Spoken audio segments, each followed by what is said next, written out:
విశ్వావసునామ సంవత్సరం ఆశ్వీజ మాసం బహుళ అమావాస్య నాడు మనం గౌరీ నోములతో పాటు కేదారేశ్వర నోములతో పాటు లక్ష్మీ పూజలు కూడా చేసుకుంటాం మన ఆచారంలో. మరి ఈ విశ్వావసునామ సంవత్సరంలో అక్టోబర్ 20వ తారీఖు నుండి సోమవారం మధ్యాహ్నం 3 గంటల నుండి దీపావళి అమావాస్యకు సంబంధించినటువంటి లక్ష్మీ పూజలు చక్కగా భక్తి శ్రద్ధలతో ఏ విధమైనటువంటి సందేహం లేకుండా చేసుకోవచ్చు.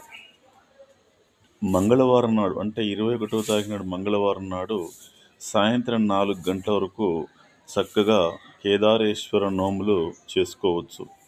ఇందులో ఎలాంటి సందేహాలు అవసరం లేదు. కాబట్టి ప్రజలందరూ కూడా ఈ విశ్వావసునామ సంవత్సరంలో వస్తున్నటువంటి అమావాస్య సందిగ్ధంలో నుంచి బయటికి వచ్చి సోమవారం మధ్యాహ్నం 3 గంటల నుండి లక్ష్మీ పూజలు, మంగళవారం నాడు 4 గంటల వరకు కూడా అమావాస్య ఉంటుంది. కాబట్టి కేదారేశ్వర నోములు చక్కగా ఎంతో భక్తి శ్రద్ధలతో నిర్వర్తించుకోవచ్చు.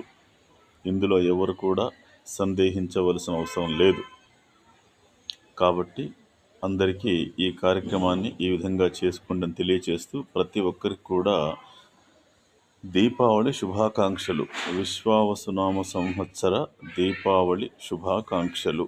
శుభం.